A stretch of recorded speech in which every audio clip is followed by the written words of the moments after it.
கட்டுரை வாசிப்பு. கட்டுரை தலைப்பு: வெளிப்படையும் கமுக்கமும். ஒளிவு மறைவின்றி, உயர்வு தாழ்வின்றி, ஒதுங்குதல் ஒதுங்குதலின்றி, ஒரே நோக்கில் ஒரே களத்தில் ஒன்றுபட்டு இயங்க வேண்டியவர்கள் வெளிப்படையாய் ஒருங்கிணைந்து இயங்குவது சனநாயகத்தின் சிறப்பு கூறுகளுள் ஒன்றாகும்.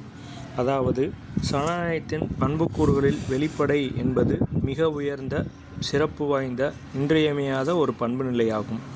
வெளிப்படையான கொள்கை கோட்பாடுகள், வெளிப்படையான நோக்கங்கள் குறிக்கோள்கள், வெளிப்படையான உரையாடல்கள், வெளிப்படையான கருத்தாய்வுகள், வெளிப்படையான செயல் திட்டங்கள், வெளிப்படையான சட்டம் விதிமுறைகள் மற்றும் வெளிப்படையான செயற்பாடுகள் என ஒவ்வொரு அசைவும் நகர்வும் வெளிப்படையானவையாக அமைவது மட்டுமே சனநாயகத்தின் சிறப்பாக அமையும். அதாவது, எதிலும் வெளிப்படை, எங்கும் வெளிப்படை, எப்போதும் வெளிப்படை என்பதே சனநாயகத்தின் அடிப்படை. வெளிப்படையாய் இல்லாத, வெளிச்சயமாய் இல்லாத எந்த ஒன்றும் நம்பிக்கைக்கும் பாதுகாப்புக்கும் உரியதாக விளங்காது, இயங்காது. வெளிச்சமும் வெளிப்படையும் தான் ஐயத்திற்கும் அச்சத்திற்கும் இடமளிக்காது, தயக்கத்திற்கும் தேக்கத்திற்கும் வாய்ப்பளிக்காது.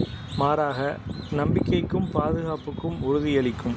நம்பிக்கையும் பாதுகாப்பும் சனநாயகத்தின் விளைச்சல்கள் ஆகும். அத்தகைய நம்பிக்கை மற்றும் பாதுகாப்புக்கு வெளிப்படையும் வெளிச்சமும் இன்றியமையாதவையாகும். ஒளிவு மறைவு, இருட்டு திருட்டு, ஒதுங்குதல் ஒதுக்குதல் போன்றவை நம்பிக்கைக்கும் பாதுகாப்புக்கும் எதிரானவை. ஆதலால் அவை சனநாயகத்திற்கு முற்றிலும் பகைமையானவை. வெளிச்சமும் வெளிப்படையும் மேலோங்கும் சூழல்களில் சனநாயகத்தின் பகைமை கூறுகளால் வேறுகொள்ள இயலாது. சனநாயகத்தின் வேர்கள் மட்டுமே விரவி பரவி வளர்ச்சியுற்று வலிமை பெறும். அதாவது, சனநாயகத்தின் வளர்ச்சிக்கும் வலிமைக்கும் வெளிச்சமும் வெளிப்படையும் இன்றியமையாத தேவைகளாகும். சனநாயகத்தின் அனைத்து நடைமுறைகளிலும் வெளிச்சமாய் வெளிப்படையாய் இருப்பதும் இயங்குவதும் எவ்வளவு இன்றியமையாதவையோ, அதைவிட அவை எத்தகைய தளத்தில், எத்தகைய வரம்பில் அவ்வாறு இருத்தல் வேண்டும், இயங்குதல் வேண்டும் என்பதும் மிக இன்றியமையாததாகும். எந்த ஒன்றுக்கும் பகைமை உண்டு. பகைமையினால் எதிர்ப்பு உண்டு. பகைமையின்றி, எதிர்ப்பின்றி எந்த ஒன்றும் இயங்காது. இயங்கும் ஒவ்வொன்றும் எங்கும் எப்போதும் எதிர்ப்பையும் மோதலையும் எதிர்கொண்டவாறே உள்ளன. இயங்குதல் என்பது எதிர்ப்பும் மோதலுமே ஆகும். அத்தகைய எதிர்ப்பையும் மோதலையும் மீறி வெற்றிகரமாக இயங்குவது கையாளப்படும் செயல் திட்டங்கள் மற்றும் செயல் தந்திரங்களை பொறுத்தே அமையும். அத்தகைய செயல் தந்திரங்களை கொண்ட செயல் திட்டங்கள் முழுமையான அளவில் வெளிச்சமானதாகவும் வெளிப்படையானதாகவும் இருக்க வாய்ப்பிருக்காது. எதிர்ப்பும் மோதலும் உள்ள பகைமை தளத்தில் எதுவும் முற்றிலும் வெளிப்படையாக இயங்குதல் இயலாது. பகைவர்களால் எளிதில் அறிந்து கொள்ளக்கூடிய எதுவும் செயல் தந்திரமாக இருக்காது. பகைவர்கள் எதிர்பார்க்கிற அல்லது ஊகம் செய்கிற ஒன்றை வெளிப்படையான செயல் திட்டமாக அறிவிக்கிற போது அதனை பகைவர்களால் எளிதில் முறியடித்துவிட முடியும்.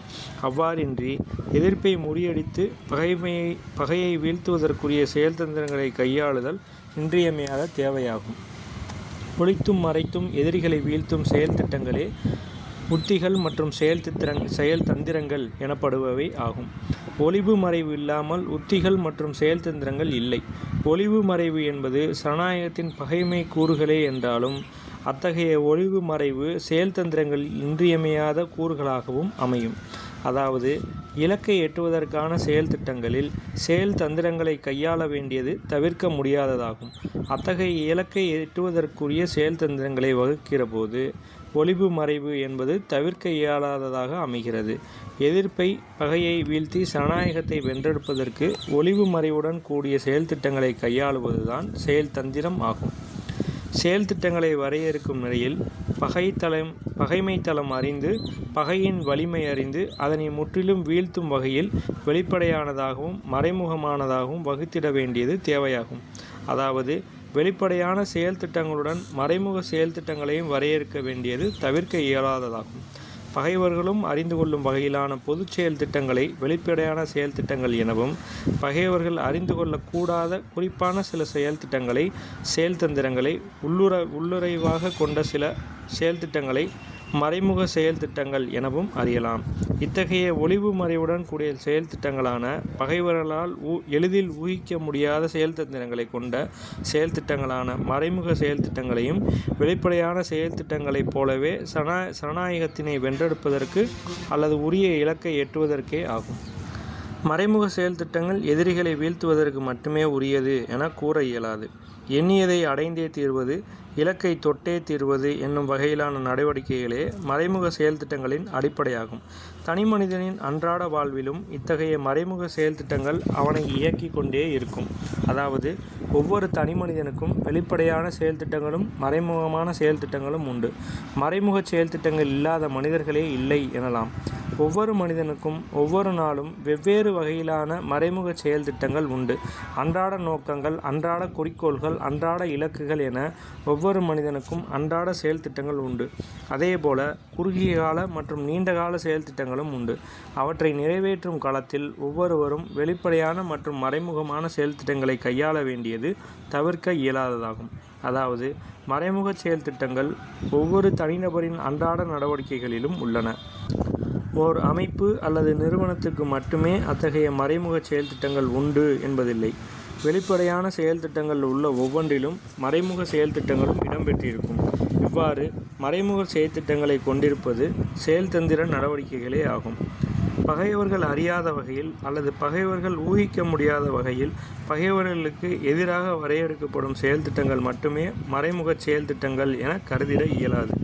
ஒருமித்த கருத்து உள்ளவர்களிடையில், ஒரே அமைப்பை சார்ந்தவர்களுக்கிடையில், தோழமை சக்திகளுக்கிடையில், அதாவது நட்பு தளத்தில் வரையறுக்கப்படும் செயல் திட்டங்களிலும் மறைமுக செயல் திட்டங்கள் இருப்பது இயல்பே ஆகும்.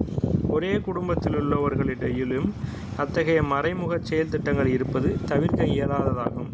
வரையறுத்து கொண்ட நோக்கத்தை அல்லது குறிக்கோளை நிறைவேற்றுவதற்கு அல்லது இறுதி இலக்கை எட்டுவதற்கு எத்தகைய நிலையிலும் தடைகளோ இடையூறுகளோ இல்லாத வகையில் ஏதுவான செயல் திட்டங்கள் தேவைப்படும். அவையே கமுக்கமான அல்லது மறைமுகமான செயல் திட்டங்களாகும்.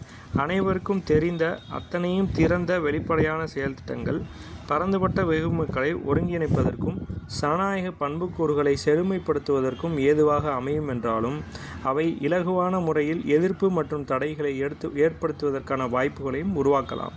அதாவது எதிரிகளை எளிதில் ஒருங்கிணைக்கவும் வரையறுக்கப்பட்ட செயல் திட்டங்களை நடைமுறைப்படுத்துவோரை சிதறடிக்கவுமான வாய்ப்புகளுக்கும் வழிவகுக்கலாம்.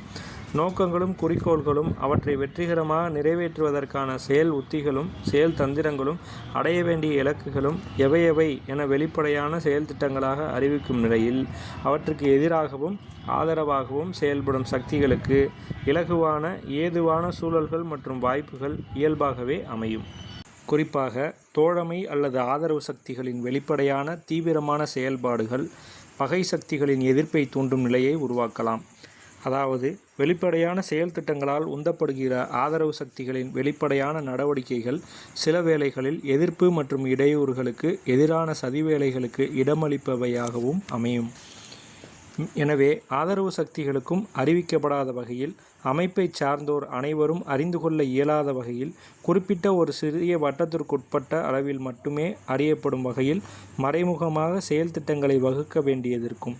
சதிவேலைகளை திட்டமிடுவதற்குரிய வாய்ப்பை எதிரிகளுக்கு வழங்காமல் செயல்படுவதற்கான தந்திர நடவடிக்கைகள்தான் இத்தகைய மறைமுக செயல் திட்டங்களாகும். எதிர்ப்பே இல்லாமல், தடைகளே இல்லாமல், எதிரிகளின் சதிகளை எதிர்கொள்ளாமல் எந்த ஒன்றையும் செயற்படுத்தவே இயலாது. எனினும் எதிர்ப்புகளுக்கான வாய்ப்புகளை உருவாக்காமலும் எதிர்ப்பின் அளவை மற்றும் வலுவை பெருக்க விடாமலும் அல்லது எதிர்ப்பின் வீரியத்தை நீர்த்து போகும் வகையில் செயற்தந்திரங்கள் உள்ளடங்கிய வெளிப்படையாய் அறிவிக்கப்படாத வேலை திட்டங்களை வகுக்க வேண்டியது முதன்மையான தேவையாகும்.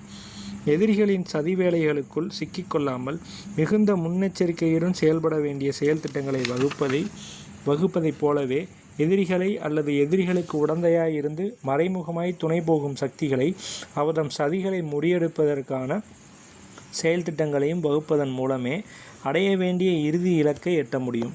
அதாவது எதிரிகளின் சூது, சூழ்ச்சி போன்ற சதிகளை வீழ்த்துவதற்கான இத்தகு செயல் திட்டங்களும் மறைமுக செயல் திட்டங்களே ஆகும்.